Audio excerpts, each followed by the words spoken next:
Ito nga, no, yung advokasya nyo nga na i-ban ang single-use plastic po. Kayo na po magkwento, paano ba natin magagawa yun na ang Pilipinas is known as the sachet country rin, sachet capital of, of the ASEAN region or for whatever. Kasi talaga mahilig tayo bumili ng tingi-tingi dahil nga napakahirap ng mga Pilipino. They can only afford yung mga yung ganun, yung mga nasa sachet. So paano po natin magagawa po ang pag-iwas, no, ng paggamit po ng plastic?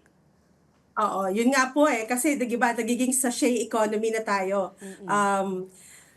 Iiwasan natin yung single-use plastics. Unang-una po sana may nakalapag na pulisiya kasi naniniwala po kami sa Oceana, no, once there's a policy, susunod po yung ano natin, yung behavioral change. But in the absence of full implementation of a policy, ito po yung tinutukoy ko, yung Republic Act 9003, which is the Ecological Solid Waste Management Act of 2000, na hindi pa po siya fully implemented, particularly the provisions banning the non-environmentally acceptable products and packaging na kasama po doon sa definition ng IRR nila, yung single-use plastics. So, yun po yung nilalaban namin until now. It's a legal battle, so I cannot dwell on that. But nonetheless, how do we stop it? In the absence po of a national policy, kung sachet yung pag-uusapan, di ba po, nung bata pa tayo, na ako, I grew up from the province, sanay po tayo doon sa bumibili tayo ng toyo, Tingi. suka, tingi-tingi, Oo. using bottles, using glass, di ba?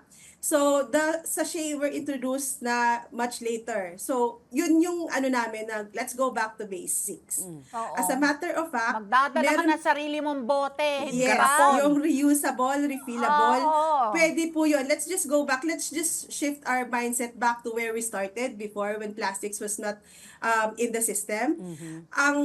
May mga partners po kami ngayon from CSOs as well, like particularly yung Greenpeace. They put up there's sari-sari stores na may refillable Yun, refill stations. yeah. So yun yung mga refill stations.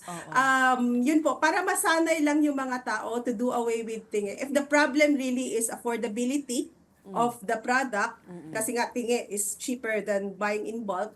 Maganda pong practice yon na sana ibalik natin yung tingi system na using refillable containers.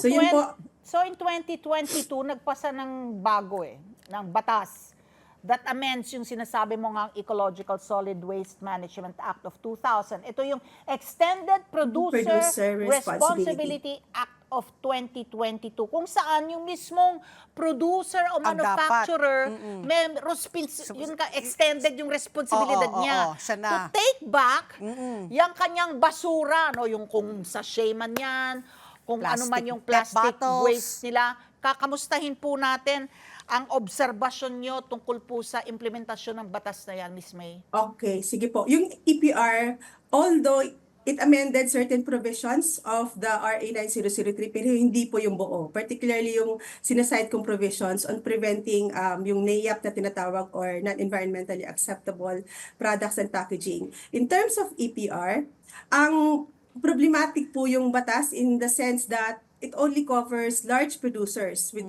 if I'm not mistaken, 100 million capital. Ang problema, marami po tayong polluters from the MSMEs. Oo. So, Yes. hindi po sila covered Kasali, doon. oo. Unang problema yon. Secondly, ang mga hindi po kasi nakadefine doon kung paano, hindi ecological actually yung mga nagagawa ngayon. It just resulted to greenwashing. Like plastics, taking it back and then repackaging it into something, and meron pong provision doon sa batas na involves burning of or thermal or energy. Yung mga ganun po na hindi siya environmentally sound. And I think there's also I'm not sure kung ano na yung rate of compliance ngayon nung mga large companies. Pero yun nga po yung problema natin doon, hindi covered lahat nung mga polluters na from the corporate sector. Oo. So pero yung mga corporate, parang I know that parang yung mga the big companies like yung mga Unilever, Procter and Gamble, Nestle, kasi sila talagang Mga gumagamit multinationals. Oo.